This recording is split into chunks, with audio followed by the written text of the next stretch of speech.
What up, my dudes, and welcome back to the channel. Today I'm going to be making a lasagna alla bolognese. Everything from fresh and from scratch, including my noodles, because I'm gluten intolerant and it's a pain to find gluten-free lasagna noodles where I live. Obviously, if you're not gluten intolerant or celiac or gluten-free in general, just use whatever store-bought noodles you want for this. Without further ado, let's get started.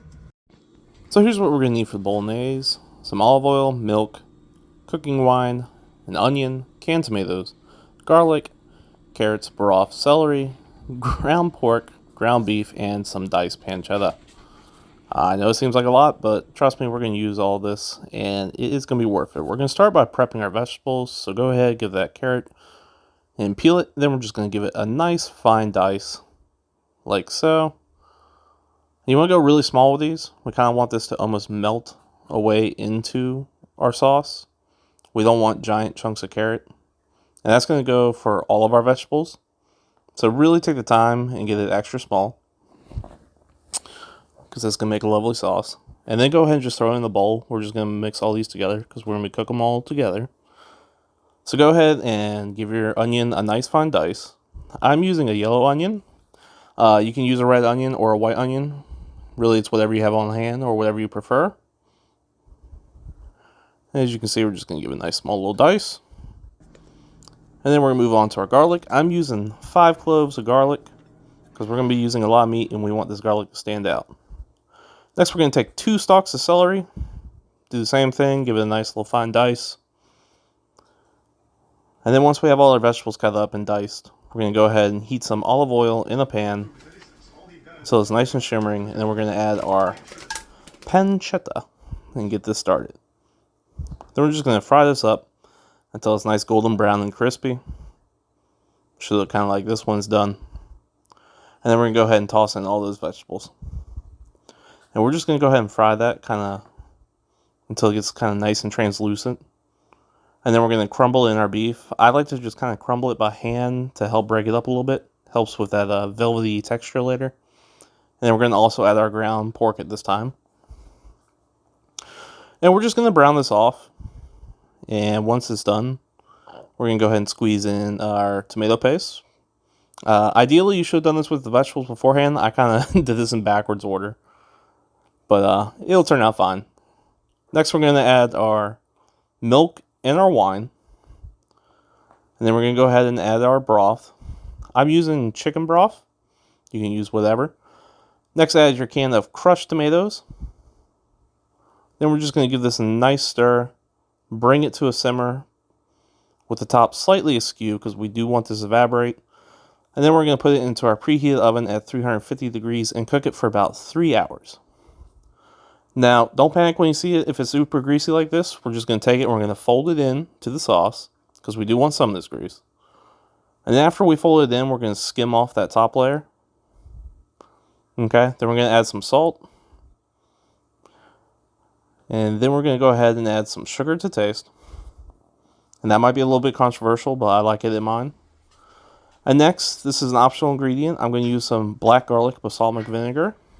This is kind of hard to find, so if you can't find it, it's okay to use a balsamic vinegar or just omit the vinegar in general. It's personal preference. Then we're going to give this a nice stir. Now we're going to move on to our bechamel, for which we're going to need some milk, butter, some flour. I'm using gluten-free flour, salt, and some nutmeg. So we're going to go ahead and melt 4 tablespoons of butter, like so. And once it's melted, we're going to go ahead and add an equal amount of flour to this. I'm putting it through a sieve to get rid of any lumps. You don't have to do this, as optional. And then we're going to go ahead and stir this. If you're using gluten-free flour, don't be afraid. It might clump up like this. This is pretty typical. Go ahead and add your milk once it's nice golden brown. We don't want a dark brown roux. We just want golden brown. And then we're going to whisk this kind of as quickly as we can. If it's too lumpy, like mine was, just grab an immersion blender and stick it in there. I mean, you know, not too hard. It'll be really easy. Then we're going to crack some black pepper and some salt once we've added our hot milk. And then we're just going to kind of cook this until it gets a little bit thicker. Now I'm grating in some fresh nutmeg. You don't have to use fresh, but I think it tastes a lot better. And then we're just going to cook it for about 4 or 5 minutes until it's nice and thick like so. Then we're going to put this in a bowl and set it aside for later. Now this is completely optional. You can use ricotta. I just prefer a bechamel for mine. I think it adds a nice creaminess.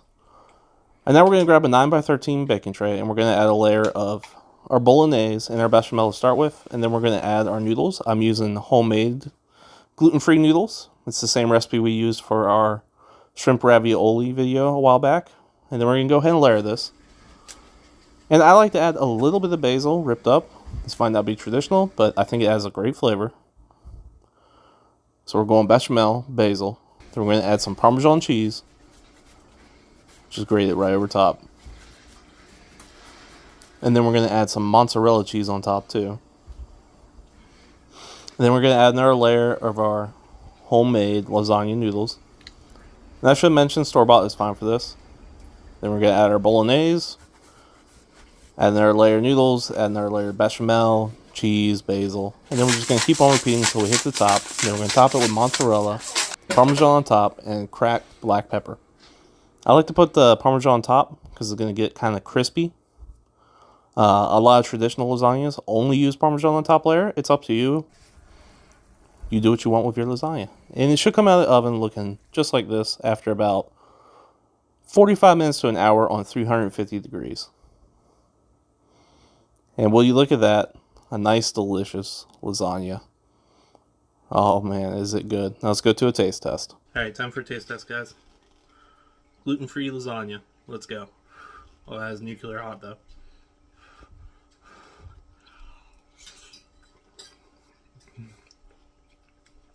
Oh, yeah. That is so good. The bechamel is nice and light. Adds a lot of creaminess and richness to the cheese. The bolognese sauce is to die for. And then that top layer of mozzarella and the Parmesan that we layered on top to give it a little bit of crispiness on top, like a wafer almost. Amazing. Highly recommend. You gotta try this recipe. Now I'm gonna finish eating this. Love the basil in it too. And there you have it, folks. A gluten-free option. Lasagna alla bolognese. Trust me, the bechamel and the bolognese are to die for in this recipe. Make it from scratch. You will not be sorry. Anyway, if you could like, comment, and subscribe, really helps me out, helps out the channel. Tell me what you want me to make next. And as always, toodles.